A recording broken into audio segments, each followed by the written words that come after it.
today we will discuss about the heart structure and function. This is goat heart, and the structure and function, anatomy, physiology is same as that of human heart, except that human heart is little bit bigger. And you all might be thinking that heart is on the left side, but no, heart is not in the left side. It is right in the middle of your chest region, between these two lungs. Heart is not on the left side. It is right in the middle of your chest region, between the two lungs. This space where heart is located is called as mediastinum. The place where heart is located is called mediastinum. And but you know, when you look at the heart, the human heart is about 12 centimeters long. It's 12 centimeters long and 9 centimeters wide.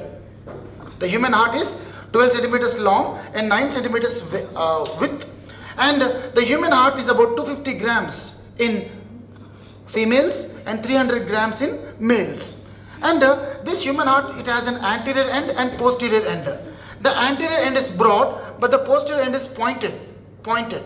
This pointed posterior end is called as apex. Now this apex is actually tilted to the left side. It's to the left side.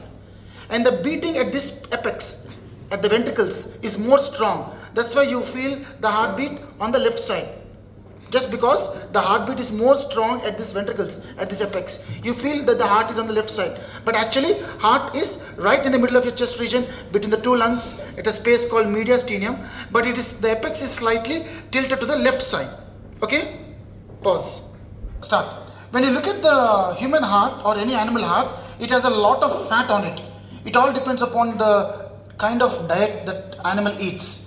When you eat a lot of high cholesterol rich food, fat rich food, you have a lot of fat deposit on the heart like this, and that is very dangerous. That causes stiffening of cardiac muscles. The heart which has to contract like this will contract just like this, because the heart becomes very stiff because of this fat and because of salt.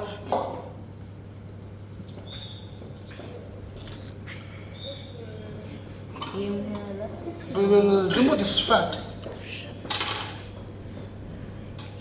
I'm removing all this fat from the top. Yes.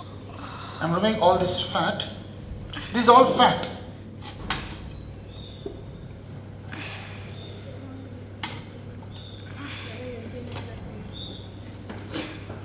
So I've removed all the fat. I can remove this, but the blood vessels will get cut off. So I don't know, when I remove this blood vessels may cut off. I'm not removing that. Now, how do you know which side is left, which side is right? The side which is tilted is definitely the left side. You should not think like this. This is my left hand. So, heart is, the apex is tilted to the left side. So, this is my left side and this is my right side. When you know that this is right side, you know that this is right atrium, right ventricle, left ventricle. Is this clear? Now, we will see the internal structure of this heart. I am just cutting this heart in a longitudinal section. You know, longitudinal section means cutting the heart longitudinally. Transverse section means horizontally. I just cut it from the bottom, because from the top I can't cut, because all these blood vessels will get cut off. So I'll cut from the bottom like this. And I'll not cut fully, I'll just open it like this. Now inside you can see these chambers. These chambers you can see here. It has this right atrium, left atrium, right ventricle, left ventricle. Right ventricle is here inside. This not completely open. Here you have, this is the, see, right. This is right atrium, left atrium, and here this is right ventricle, this is left ventricle. Okay?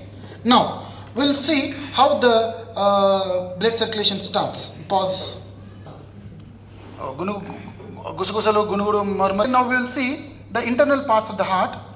You know, this is the last bench girls.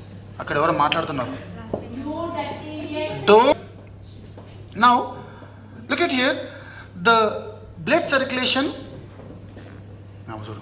We will discuss now the internal structure of the heart and how the blood flows. Now look at here. This is the superior vena cava and this is the inferior vena cava. From superior vena cava and inferior vena cava, all the deoxygenated blood will first come into the right atrium. You can see here both this superior vena cava and inferior vena cava, they release the deoxygenated blood first into the right atrium. This is right atrium. The deoxygenated blood from right atrium comes down into right ventricle. From right ventricle, now the deoxygenated blood will come out through the pulmonary aorta. From this pulmonary aorta, the deoxygenated blood goes to the lungs where it is purified, oxygenated, the carbon dioxide removed and added with oxygen. Now all that oxygenated blood will come into this pulmonary vein. This is pulmonary vein. Into the left atrium. Into the left atrium. From this left atrium, it goes down into this left ventricle. From left ventricle, it goes into this aorta. This is called as aorta. From this aorta, the oxygenated blood is supplied to all body parts. Now, what all blood vessels did I show you? This is superior vena cava, inferior vena cava, bringing deoxygenated blood into right atrium. That goes into right ventricle. From right ventricle, the deoxygenated blood comes into this, into the pulmonary aorta. From this pulmonary aorta, it goes to the right pulmonary artery into the right lung, and from left pulmonary artery to the left lung, where it is oxygenated. And now all the oxygenated blood will come into pulmonary veins. From pulmonary veins, it goes to the left atrium. From left atrium, it goes down into the left ventricle. From left ventricle, it comes out into the aorta, from aorta to all body parts. So the same blood is flowing twice through the heart.